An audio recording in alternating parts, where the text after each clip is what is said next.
nó mà bót xá chỉ nó lại bót xá nếu bót xá từ bót xá cái bót xá có nó từ bót xá giỏi quay chinh xa lì bốn đi xa lì bốn mươi hai thì gần đây nhưng mà bạn hè thả nào hè thả nào về đó có cái sống có đi ở trên nó mua nhiêu mua từ cho nó chỉข้าวปูนข้าวตัวนี้น่าจะ ตัวนี้มาทำใส่นี่มาใส่เท่าตัวนี้จะได้สูตรไหมสูตรนี้มีแต่เท่านี้ตัวนี้เนาะ จะถูกได้ยังไงนะเพราะว่าต้องไง โอเคเนาะได้เนาะนั่งคืนมานี่ จะต้องใช้ตัวมัน บ่ได้มีกล้องกับถ่ายรูปไปล้นเนาะบ่ได้เปลืองหยังเนาะถ่ายรูปไปยกไปจริงๆแล้ว thay gặp có mình thôi chỉ ta giờ nó mới thở từ cái sách của bạn chúng này thôi ตัวว่าดังๆก็ได้ไม่ยัง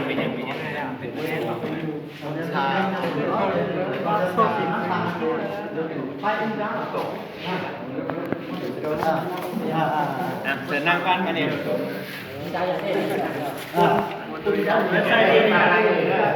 ที่ให้ผู้ช่วยนี่อธิบายก่อนว่าเป็นคำศัพท์ทางมงเขาเนี่ยมีอย่างไรเนาะเอาgiờ nó có nó như có cái xe tải à cái gì mà ý lượng gì có cứ rõ nên một cái là rõ là to chúng một cái rõ chúng ta phải cho tổ kia nữa ha và còn trồng khoa thì cả nhu cái gì trong một xí to còn nhu lúc lá đó giờ là còn nó xua nó cho chủ sĩ cho chủ sĩ cho xua còn nó cả giờ cho nó kẹpไปbốn hàng thì cho xua nó hai đúng không cho nó mà nó phát hiện hả vì cho nên nó protein do cầu ốc và sinh giả nó là gì không hả hoặc cho nó cho solo một bộ mà nó chỉ xuống một chân chỉ hàng đó này có dạng có là gì cho nó mà đến mình mong mình có chỉ mua nè đó chỉ mà cho nó thế giờ ta sẽ hà dọc bớt sam bớt nè bớt sao giỏ nè đó chỉ mà nếu mà bớt sao giỏ ta cho nó chúng nếu mua vitamin nhất đó chứ nếu mình cả lâu tiệp premix mà nếu mua hết tha mua vitamin muaให้ทานเอาไปตัวให้ทานเลยนะมันวิตามินที่ชิอย่าเดี๋ยวเราทำได้เดี๋ยวว่าเจ๊เป็นน้องให้อ่ะเป็นน้องผู้ตื่นเป็นการทานเจ๊เลยอ่ะไม่ยังผู้ตื่นแล้วน่าจะว่าคุยเล่นจะไปร้องนะก็สิถอดเป้าเนาแล้วสิอยากซื้อหาถอดอยากเต็มยุ่งน้อยอยากเต็มเจ้านะยุ่งตัวละเขาอยากเต็มเป็นมันชิดเอาแก่เราเป็นจมูกมากเราแล้วเจ๊แล้วน้อยเป็นสีเพื่อจะหนึ่งยอcho nóหนึ่งthổ cái mặt quá lửa rõ sao cho còn cái mông cho nó cũng nhu chỉ lo nó thế nào nhu lúc cấp thổ mặt này nhở nhưng mà đi mua khó lửa muốn mặt cho nó mà đi sẵn khó có nên sẵn khó protein sao đó thì còn nên cái chuyện đó và cha cũng nhu chỉ tua còn nó nhu nó tua mà cho nó muốn đó chỉ tua nó chỉ vì lên đó ok วันนี้เราสิผสมกันเนาะสุดท้ายคงไปชนะวันนี้มีซื้อแล้วเนาะวันนี้ผสมกันเนาะเราจะมีวิธีการเอาออกมาเด้อเราจะมีวิธีการคือเอาอันน้อยผสมกันก่อนอันใดมีน้อยผสมกับอันน้อยอันใดมีเป็นอนุภาคหรือว่าเป็นต้นน้อยผสมกันก่อนแล้วจึงเอาต้นน้อยแบบผสมใส่ต้นใหญ่ตามหลักการดังนั้นมันมีเกลือมันมีพรีมิกซ์ที่มันน้อยเอามาปนกันก่อนเนาะหันว่าใส่ท่งใดแบบใส่ท่งเนาะมันต้องเอาอ้อมมากองแล้วนี่ดอกแล้วนี่เอาอ้อมมาเฮดเบิ้งหันว่าใส่ท่งใดเขาใส่ท่งแล้วเขากับคนอยู่ในท่งเลยปกติเขาสร้างเขาคนอยู่ในท่งนี่เลยเด็กวิธีถอดลำมูที่เราเกี่ยนะมั่วจนเมย์นะเจ้าก่อนนี่สินค้าโอเคแล้วก่อนมั่วจนไม่เราโอเคจนสินค้าได้ยังไงนะจ๊ะเจ้าป้าเนี่ยมั่วจนก็มองก่อนนี่ก็อีพอกับตานะเดี๋ยวนี้มั่วจนมั่วเชื่อจะล่อดูนะมันจะวิธีว่านี่ที่นี่สินค้าได้ตรงเจ้า ใส่ทองยางเนาะมากแล้วก็คนเนาะให้เข้ากันใส่เข้าไปคนไปก่อนใส่ตัวนี้เข้ามาเลยแบบนี้ด้วยจะวางใส่ให้มันทั่วถึงวางใส่ให้มันทั่วไปเนาะผู้กดกับกดไป lúc xưa thở đó nó phải nhà một cái nó xít thở chấp đó là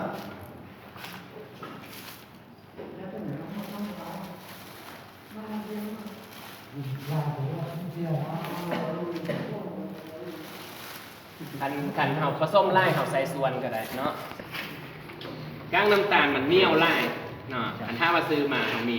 ก้างน้ำตาลมันเหนียวเวลาเฮามาผสมตัวนี้มันสิผสมยากเนาะเวลาเฮามาป่นตัวนี้มันสิบ่ทั่วถึงแล้วเฮาสิป่นน้ำน้อยนึงเนาะครึ่งนึงป่นน้ำไปครึ่งนึงก้างน้ำตาลครึ่งนึงแล้วก็ป่นน้ำครึ่งนึงเนาะตามนี้จ้ะที่ดอเลยดอที่อยากได้เป๊ะดอช่วยเรียกได้สีมังไหมล่ะ คือผสมสิมากันเข้ากันให้มันทั่วถึง Đây là như vậy cho nó mà bây giờ nó tôi sụp mới cái được gọi thì nó chúng phải ta thấp lá các bà sĩ kia còn ta xin nó thuộc biết châu sẽ có tổ nhu lo đầu của nhà mình nè còn đâu lấy lại chỗ kia coi như của gà đi thử อันนี้กูไปซื้อหัวอาหารแล้วพี่เป็นหัวอาหารเลย ตัวนี้มันสิผสมยามเอาผสมสุดท้ายมุกคันถ้าผสมไล่เอาใส่หัวหดเอาผสมไล่เอาใส่หัวก็ได้เทแล้วผู้หนึ่งคนไปยาไปลดยา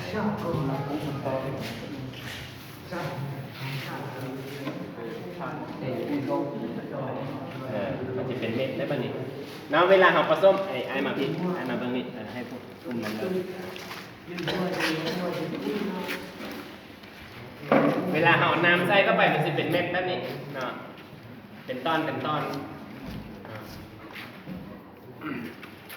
เราพยายามบอกให้มันเป็นต้อนเอากดให้มันเป็นพงเนาะให้มันแตกเนี่ยเป็นเม็ดอันนี้ก็ให้เป็นเนาะเอามือกดรถ môn lại cho bà đây ít đó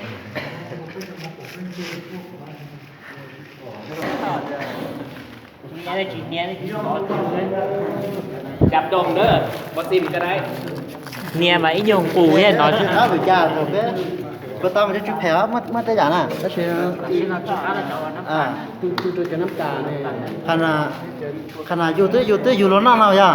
ai ya nhu chả tới chỉ cả nó ya เดี๋ยวนี้เราเอาไปให้กินเลยเหรอหรือว่าผสมน้ำเป็นก้อนเหรอ จะได้ครับที่ว่าวิธีการ cho nó thô lấy cho nó nhỏ làmเป็นตัวกินแล้วมันดีจัง เขาก็เก็บมันนี่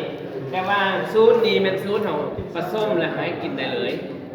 เนาะเอาเก็บไว้บ่เกิน1 อาทิตย์ต้องให้หมดเนาะเขาคำนวณเอาว่าเรามีงัวน้อยงัวไล่สิผสมน้อยผสมไล่แต่หลักการคือผสมแล้วเราให้กินได้เลยก็ต้องเอาไปป่าไว้โดนเพราะว่ามันซีเมนต์เลยเนาะเอามีห่ำป่าไว้โดนมันเม่นเลยเนาะบัดนี้วิธีการให้กินเนาะให้กินคันท่าว่าเอาบำรุงไปซื้อนะเนาะงัวเมื่อเช้านี้เฮาโซให้เฮาแสดงให้เห็นมีงัวน้อยงัวเกิดใหม่งัวแม่ม้านเป็นตัวงัวสนยังให้ตุยหรืองัวหอมเนาะงัวสนนี่ตุยไล่กับบดีเป็นบ่ให้กินไล่ในบดีเลยอันนี้นะมันตุยโพดเนาะต้องได้เฮ็ดสูตรอีกสูตรหนึงเนาะฉะนั้นให้กินโดยทั่วไปงัวนุ่มทั่วไปงัวน้องนึ่งน้องซ่องนี่ให้กินมื้อนึงอยู่ประมาณกิโลนึงก็ได้เนาะครึ่งกิโล1 กิโลเนาะต่อโตต่อมื้อเนาะอาจจะแบ่งเป็นตอนเช้าครึ่งนึงตอนแรงครึ่งนึงเนาะสมมติว่างัว100 กิโลใดขนาดเนาะให้กิน1 กิโลอันนี้มันทั่วไปเนาะคันสิใหญ่แท้กับบ่ใหญ่คันสิจ้อยกับบ่จ้อยเนาะคันว่าจะให้กินขอบ่ให้มันจ้อยมันซะเนาะแต่คันจะให้กินตุ้ยบัดนี้งัว100 กิโลใดขนาดเราจะให้กินประมาณ5 โล3-5 กิโล ตุยได้เนาะฉะนั้นเอาแบ่งเอาสิให้งัวแบบไหนเนาะแต่ว่าผสมแล้วให้กินภายใน1 อาทิตย์พอให้มันเลือเนาะเพราะฉะนั้นมันสิเม่นเนาะ 我讲到呢，老家别找到那大，只朝下努比不可当了，但是我那时候呢，家肉毛切的用多呀，接下来这别拍人看了，这边就见到家，别也不到了这，这别看了这跟狗只找不着烟头的，喝的别就接到那时候去切了，呀，接到看到了，วิธีปู呀，วิธีปู这ว่าอย่างที่แต่ก็ตัวอยู่นะมั่วอีปอลัว thì thấy có phú có tới như rồi người nhót có các tí chỉ có sáu tròn hả chỉ có một ít lu nó có phải cái nón đá ít tê thật là ít tê thật đúng giờ chỉ có xài có tới như trò chẳng á chỉ ít bộ có tới như ít bộ lu từ chỉ có phú té một trò chỉ kilo nữa lo hả ít bộ chỉ ở chỗ chỉ ít bộ chỗ chỉ là chỉ bọc nó hàng như lo hàng đó มีใครสนใจไหมครับวิธีการนะครับ ผมว่าเราจะสนใจจะวิธีการ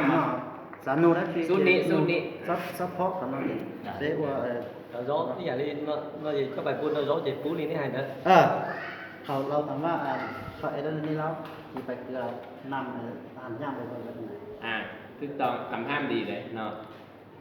ให้ไปเกลือย่างเดียวเอาตัวนี้ให้กิน5 กิโลบัดเดียวหัวตายเลยหัวทองเบงเคยเห็นหัวทองเบงป่ะเห็นแล้วมีกรณีงัวมันตายเพราะทองเบงตายป่ะผมถามว่ามันเป็นเนี่ยมันทองเบงมันเป็นเนี่ยงูบอก เนี่ยผมบอกจะจะยุ่งมาจับปลานะจะmuốn muốnยุ่งมาจับปลายุ่งมาตัวต่อ กินไล่โพด มันบ่ได้ปุ่นย่าง บางคนเนี่ยกินไล่โพดงัวทองเบงมีกรณีมันตายเลยเนาะเอาพอทันมันก็ให้ใจบอกออกมันตายเนาะดังนั้นงัวทองเบงมันสิเป็นในช่วงไหนงูบอกมันมักเป็นในฤดูกาลใดช่วงไหนมันมักเป็นงูบอกช่วงเปลี่ยนฤดูกาลเนาะจ้าฤดูแล้งไปสู่ฤดูฝนเนาะเพราะว่าหญ้ามันเป็นหญ้าใหม่เนาะถ้าว่างัวแก่กินหญ้าอ่อนนะระหว่างทองเก็บทองนะเนาะแก่ได้เนาะระหว่างไหน พุทธศาสตร์จุกัน งัวแก่กินหญ้าอ่อนทางระหว่างทองเบ่งตายดังนั้นยามฝนตกแล้วมันหญ้ามันเกิดใหม่มันโป่งใหม่หญ้าโป่งใหม่มันบ่มีพิษดอกแต่ว่าสร้างอาหารมันสู้เนาะมันมีฮาร์โมนโปรตีนพลังงานธาตุแป้งมันไล่ขันงัวกินไล่แล้วมันย่อยได้ไวแล้วมันท้องเบ่งได้เนาะมันใหญ่แล้วมันกินแล้วท้องเบ่งตรงนั้นมันเปลี่ยนอาหารไวเลยอันนี้คือการถ้าว่าเราไปให้กินไล่วันเดียวโดยที่บ่มีอาหารหญ้าเนาะกระท้องเบ่งคือกันเนาะฉะนั้นเวลาเราให้นะเราต้องให้คู่กับอาหารหญ้ามีหญ้าให้มันมีเฟืองให้มันพร้อมเนาะอย่าซื้อให้มันกินอย่างเดียวให้จื้อให้ดีให้กินพร้อมกับหญ้ากับเฟืองหญ้าเฟืองที่ให้น้อยให้ไล่ก็แล้วแต่ว่าต้องให้พร้อมกันตอนเช้ากับตอนแลงแต่ว่าโตน้องนึ่ง100 กิโลจริงเราให้ตอนเช้าโลนึงตอนเช้าครึ่งกิโลตอนแรงครึ่งกิโลควบกับหญ้าให้มันกินตลอดเลยเนาะเข้าใจเนาะ จ้ะ ไล่ จ้ะ เริ่มไล่3 กิโล5 กิโลก็ได้ต่อมื้อแบ่งเป็น2 ส่วนคือกันสมมติว่างัว100 กิโลนะครับเสริม3 กิโลเนาะมื้อนึงเราก็แบ่งตอนเช้าครึ่งโลครึ่งตอนแรงโลครึ่งพวกกับเฟืองกับหญ้าคือเก้านั่นแหละ ครอบครัวที่เฉยที่ใจมึง แล้วงัวมันจะด้วยไวขึ้น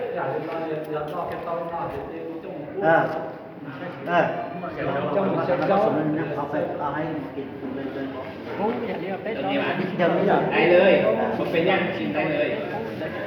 กินได้เลยแต่ว่าต้องเอาซุปอันนี้กินต้องไป ผสมกับคือสูตรยังไงครับผสม สูตรที่สามนี่หมายว่าเขาบ่มีอันนั้นมาต้นเขาจะใส่สูตรที่สามเลย ว่าเขาน้องมันจะปิดซื้อซะเขาน้องจะปิดซื้อจะเป๊ะวอลินอมาที่เรียกป้าชิมาอยากจะเน่มั่วคำดองอยากสมมติจะก็มั่วคำดองอยากคืออะไรจะก็ก็คืออ่ะอยากจะก็มั่วคำดองเท่ามั่วก็คือที่สีอยากจะก็สีก็ตัวนั้นนะอยากแล้วก็ตัวนั้นมั่วคำดองก็คือนะอยากอยากจะก็สีมั่วคำดองก็มั่วก็คืออยากเป็นอะไรสิสีก็ตัวนั้นนะจะจะสู้นะนี่จะหมุนซ้ายต่อนะ tôi thấy là tôi có tao cho số nó lò cho nó cho nó qua nó xí to á cho nên chắc cái cả to khéo cho nên chỉ có xí nó chỉ cả thế nào เนาะเข้าใจเนาะ